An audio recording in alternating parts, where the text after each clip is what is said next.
Hello এবং word and spirit পডকাস্টে আপনাদের স্বাগতম, যেখানে আমরা ঈশ্বরের বাক্যে প্রথিত থেকে এবং পবিত্র আত্মার দ্বারা পরিচালিত ও ক্ষমতাপ্রাপ্ত হয়ে আমাদের জীবনযাপন করতে শিখি। আমরা আমাদের কাজ, জীবনের আহ্বান এবং পেশা নিয়ে কথা বলছিলাম এবং এ বিষয়ে আমাদের একটি আকর্ষণীয় আলোচনা চলছিল।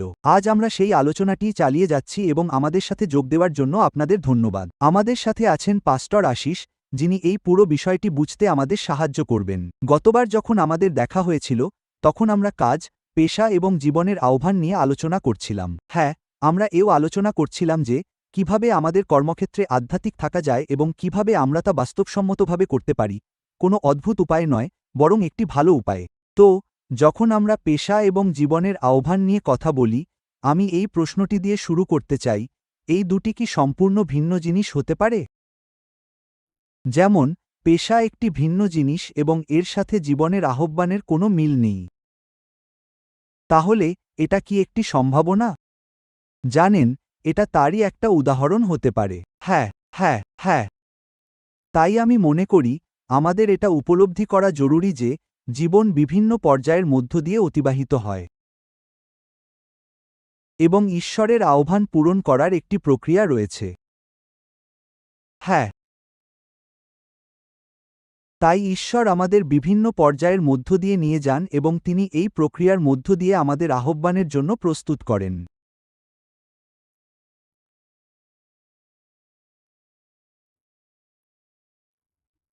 আর এই যাত্রার অংশ হিসেবে এই পর্যায়গুলো এবং যে প্রক্রিয়ার মধ্য দিয়ে আমরা যেতে পারি, তার মধ্যে অন্তর্ভুক্ত থাকতে পারে কোনো পেশায় কিছু সময় কাটানো, বিভিন্ন অভিজ্ঞতার মধ্য দিয়ে যাওয়া, দক্ষতা ও যোগ্যতা অর্জন করা, বিভিন্ন জিনিসের সংস্পর্শে আসা, যা অবশেষে আমাদের আহ্বান পূরণের দিকে পরিচালিত করবে।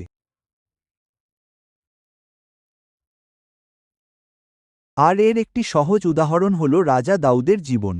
আপনি যদি দাউদের পুরো জীবনের দিকে তাকিয়ে জিজ্ঞাসা করেন, তার আহ্বান কী ছিল? তাকে ইসরায়েলের রাজা হওয়ার জন্য ডাকা হয়েছিল। চমৎকার! তার প্রশিক্ষণ কী ছিল? তিনি তো মেষপালক বালক হিসেবে শুরু করেছিলেন। আরে, কিছুই না, কিন্তু সেখানে কিছু একটা ছিল, কারণ একজন রাজাও তো একজন মেষপালকই। তিনি তো লোকদের মেষপালন করবেন, তাই না? প্রশ্ন চিহ্ন।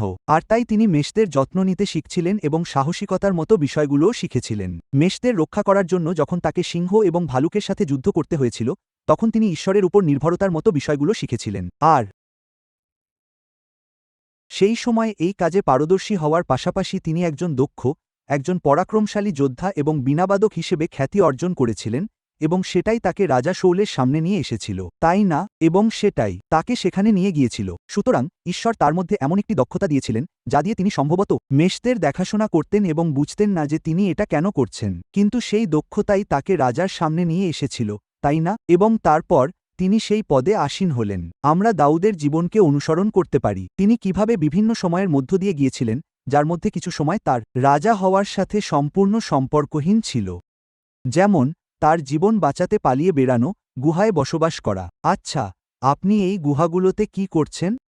এর মধ্যে কোনো সংযোগ আছে বলে মনে হয় না, কিন্তু সেটাও তার যাত্রারই একটি অংশ ছিল। তার গুহায় থাকার সময়ই ঈশ্বর 400 জন লোককে পাঠিয়েছিলেন, যারা পরবর্তীকালে তার সেনাবাহিনীতে পরাক্রমশালী যোদ্ধা হয়েছিলেন। তাই আপনার প্রশ্নের উত্তর হল হ্যাঁ, ঈশ্বর আমাদের নিয়ে যেতে পারেন। এমনকি আমাদের কর্মজীবনকেও ঈশ্বরের সাথে আমাদের আচরণের অংশ হিসেবে দেখা উচিত, আমাদের মধ্যে ঈশ্বরের কাজের অংশ হিসেবে দেখা উচিত, যা আমাদের সেই আহ্বানের জন্য প্রস্তুত করে। কিছু ক্ষেত্রে এটা আপনার কর্মজীবনের মধ্যেই ঘটবে, আপনি ঈশ্বরের আহ্বান পূরণ করছেন, কখনো আপনি এর পাশাপাশি অন্য কিছু করছেন, অথবা ঈশ্বর গতিপথ পরিবর্তন করতে পারেন। কিন্তু এর কিছুই বৃথা যায় না। ঈশ্বর আমাদের বিভিন্ন সময়ের মধ্য দিয়ে নিয়ে যাচ্ছেন, তিনি আমাদের একটি প্রক্রিয়ার মধ্য দিয়ে নিয়ে যাচ্ছেন। তাই এমনকি সবচেয়ে সাধারণ কাজকর্মের মধ্যেও আমরা দক্ষতা অর্জন করছি, সেখানে কিছু শেখার ঘটনা ঘটছে। আর এটা জানা যে ঈশ্বর আমাদের প্রস্তুত করছেন, তা সত্যিই আমাদের সহনশীলতা, শক্তি এবং এগিয়ে যাওয়ার জন্য একটি নতুন দৃষ্টিভঙ্গি দেয়। হ্যাঁ,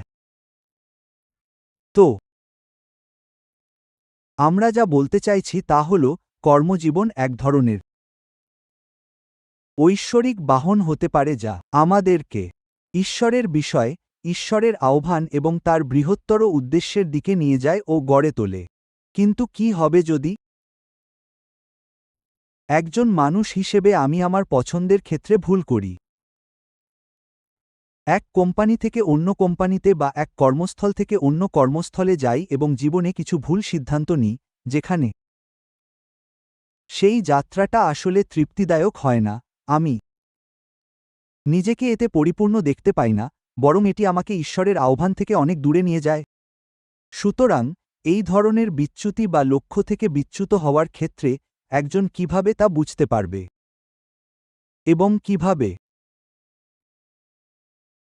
ঈশ্বরের আহ্বান ও উদ্দেশ্যের পথে ফিরে আসবে?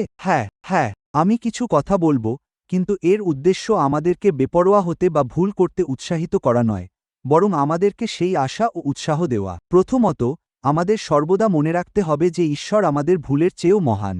তাই আমাদের বেশিরভাগই ভুল করে থাকি, যদি সবাই না ও করে থাকি, আমার মনে হয় আমরা ভুল করে থাকি। ভুলগুলো ছোট হতে পারে, আবার কখনো কখনো বড়ও হতে পারে, যেমন আমরা আমাদের সিদ্ধান্ত নেওয়ার ক্ষেত্রে বড় কোনো ভুল পথে চলে যাই, পথভ্রষ্ট হই, ইত্যাদি। তাই আমার মনে হয় এটা বলা নিরাপদ যে আমরা সবাই ভুল করব, কিন্তু আমাদের সর্বদা মনে রাখতে হবে যে ঈশ্বর আমাদের ভুলের চেয়েও মহান, তাই না? তার মানে ঈশ্বর তা ঠিক করতে পারেন, তিনি তা আবার সঠিক পথে ফিরিয়ে আনতে পারেন। দ্বিতীয় বিষয়টি হল, ঈশ্বর সময়ের চেয়েও মহান। এর মানে হল, অবশ্যই যখন আমি ভুল করি, আমি সময় হারাবো কারণ আমি কোথাও ভুল পথে চলে গেছি, আমাকে আবার সঠিক পথে ফিরতে হবে। আমি সময় হারাবো, কিন্তু ঈশ্বর সময়ের চেয়েও মহান, যার মানে তিনি সময় পুনরুদ্ধার করতে পারেন, সময় ফিরিয়ে আনতে পারেন। যেমন জোয়েল রাত 2:28 বা 26 পদে বলা হয়েছে, ঈশ্বর বলেন, লোকোচ হয়ে যাওয়া বছরগুলো আমি তোমাদের ফিরিয়ে দেব। সুতরাং ঈশ্বর সময় পুনরুদ্ধার করতে পারেন। আর এর মানে এই নয় যে আমরা গিয়ে ভুল করি বা বেপরোয়া হই, কিন্তু যখন আমরা ভুল করি, তখন আমরা নিজেদেরকে উৎসাহিত করি। আমরা ঈশ্বরের কাছে ফিরে যাই এবং বলি,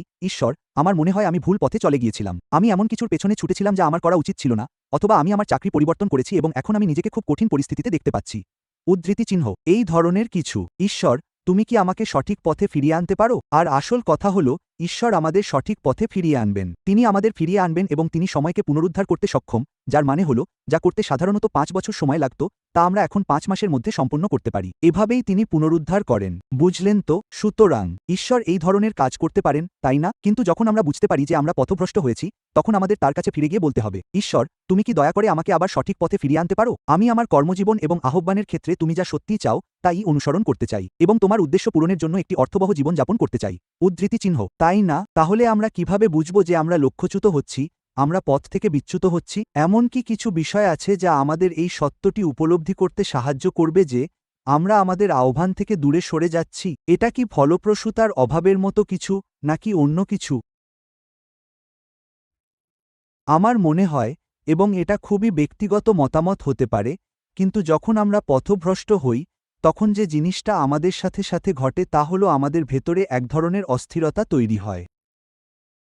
কারণ বাইবেলে যেমন বলা আছে, হিতোপদেশ 20:27 মানুষের আত্মা প্রভুর প্রদীপস্বরূপ, যা ব্যক্তির সমস্ত অন্তরকে আলোকিত করে। তাই এটি একটি প্রদীপের মতো, যা আমাদের পথ নির্দেশ করার জন্য রয়েছে।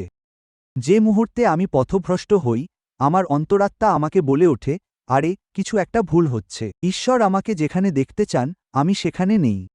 আমি সঠিক সময়ে সঠিক জায়গায় নেই। বুঝতেই পারছেন, কিছু একটা গড়বড় হয়েছে। সুতরাং আমাদের সেদিকেই নজর দিতে হবে। ঈশ্বরকে বলুন, আমি কি সঠিক জায়গায় আছি? আমি কি সঠিক কাজটি করছি? আর যদি সেই অস্থিরতা, অস্বস্তি বা কিছু একটা ভুল হচ্ছে, এই বোধটা থাকে, তাহলে আমরা ঈশ্বরের সাথে কথা বলতে শুরু করি এবং বলি, ঈশ্বর, আমার মনে হয় আমি এক্ষেত্রে একটি ভুল করেছি। তারপর এই পারিপার্শ্বিক বিষয়গুলো থাকবে। কিন্তু আবারও আমাদের পরিস্থিতি সম্পর্কে সতর্ক থাকতে হবে, কারণ প্রতিটি প্রতিকূল পরিস্থিতি কোনো কিছু ভুল হওয়ার ইঙ্গিত দেয় না। জানেন, কখনো কখনো আমরা বাধার সম্মুখীন হই কারণ অন্য লোকেরা সমস্যা তৈরি করছে। কখনো কখনো আমরা বাধার সম্মুখীন হই কারণ শত্রু আমাদের অগ্রগতির পথে বাধা দেওয়ার চেষ্টা করছে। তাই কোনো পরিস্থিতির অসুবিধা সবসময় এই ইঙ্গিত দেয় না যে আমরা ভুল করছি। কখনো কখনো এটি একটি ভালো ইঙ্গিত যে আমরা সঠিক। আপনি জানেন যে একজন শত্রু আমাদের এগিয়ে যেতে বাধা দেওয়ার চেষ্টা করছে, তাই আমাদের খুব সাবধানে তা বিচার বিশ্লেষণ করতে হবে। কিন্তু কখনো কখনো এটি একটি ইঙ্গিত হতে পারে যে, আরে, কিছু একটা ভুল হচ্ছে।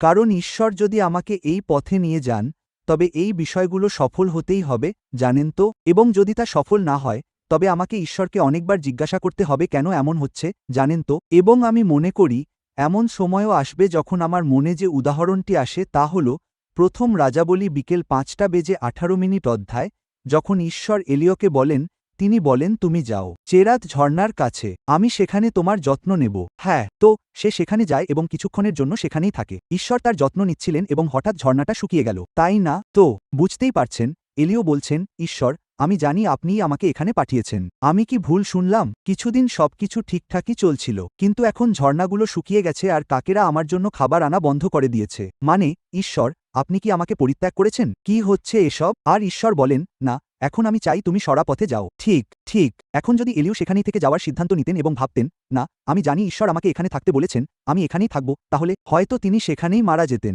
হ্যাঁ, বুঝলেন তো, একটা পরিবর্তন এসেছিল। ঈশ্বর বলছিলেন, এখন আমার তোমাকে এগিয়ে যেতে হবে। তাই আমি মনে করি বাহ্যিক কারণগুলোরও কিছুটা প্রভাব থাকে, যাকে আমরা পারিপার্শ্বিক প্রমাণ বলি।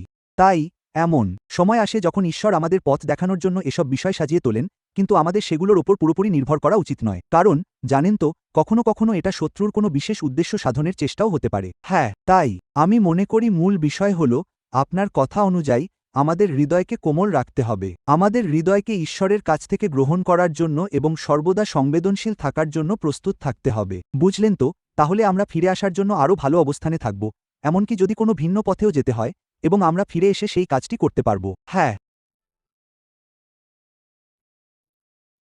তো আরেকটি বিষয় যা নিয়ে আমি কথা বলতে চাই, তা হল, যখন ঈশ্বরের আহ্বান এবং তার উদ্দেশ্যের কথা আসে আমাদের জীবনে, ঈশ্বর, ধরুন আমরা এই পেশায় আছি, এই কাজগুলো করছি এবং এই গতানুগতিক কাজগুলো চলছে। কিন্তু ঈশ্বর আমাদের মধ্যে একটি স্বপ্নও দিয়েছেন এবং বলেছেন, ঠিক আছে, তুমি এটা হবে, বা তুমি এটা করবে। আর এর মাঝে একটি নির্দিষ্ট সময়সীমা এবং একটি প্রক্রিয়া রয়েছে। তাহলে আমি কিভাবে সেই আগুনটা জ্বালিয়ে রাখব, সেই স্বপ্নটাকে বাঁচিয়ে রাখব? দৈনন্দিন জীবনে, গতানুগতিকতায়, সাধারণ কাজকর্মে একজন মানুষ এটা কিভাবে করে? হ্যাঁ, হ্যাঁ। আমার মনে হয় এখানেই অনেকে সমস্যায় পড়েন, কারণ আপনার একটি বড় স্বপ্ন থাকে, হতে পারে একটি বড় ব্যবসা বা এমন কিছু যা আপনি করতে চান, কিন্তু আমাদের বর্তমান বাস্তবতা সম্পূর্ণ ভিন্ন, তাই না? আর আমরা কিভাবে নিজেদের উৎসাহিত ও মনোযোগী রাখতে পারি? জানেন, কিছু বিষয় আছে, যেমন লুক 16 অধ্যায় আছে, যেখানে যিশু প্রথমেই বলেছেন, যদি তোমরা ছোট বিষয়ে বিশ্বস্ত হতে পারো, তবে তোমরা বড় বিষয়েও বিশ্বস্ত হবে। একক উদ্ধৃতি চিহ্ন। সুতরাং ঈশ্বরের রাজ্যের এই নীতিটি বুঝুন যে, ঈশ্বর আমাকে বড় দায়িত্ব দেওয়ার আগে আমাকে ছোট বিষয়ে বিশ্বস্ত হতে হবে। একই কথা, লুক 16 অধ্যায়ের একই অনুচ্ছেদে যিশু বলেছেন, যদি তোমরা অন্যের সম্পদে বিশ্বস্ত থাকো, তবে ঈশ্বর তোমাদের নিজেদের সম্পদ তোমাদের দিতে পারেন, তাই না? তো ধরুন আমি অন্য কারো সাথে কাজ করছি, আমি নিজের ব্যবসা করতে চাই, তাহলে এখন অন্যের সম্পদে বিশ্বস্ত থাকো, তাহলে ঈশ্বর তোমার নিজের সম্পদের ভার তোমার উপর অর্পণ করতে পারেন। বুঝলেন? সুতরাং এই নীতিগুলো, অর্থাৎ ঈশ্বরের রাজ্যের নীতিগুলো, আমাদের কাজে লাগাতে হবে, যাতে আমরা অন্যের সম্পদে বিশ্বস্ত থাকতে পারি। তৃতীয়ত, সেই একই অনুচ্ছেদে তিনি বলেছেন, তোমরা যদি অর্থের ব্যাপারে বিশ্বস্ত থাকো, তবে প্রকৃত সম্পদের ভার তোমাদের উপর অর্পণ করা যাবে। সুতরাং এই বিষয়গুলো বোঝা জরুরি। দ্বিতীয়ত, যখন আমরা এমন কিছু করছি যা হয়তো খুবই সাধারণ বা গতানুগতিক, তখন আমার মনে হয় আমাদের নিজেদের স্বপ্নের জন্য প্রস্তুত হতে অনেক সময় নেওয়া উচিত।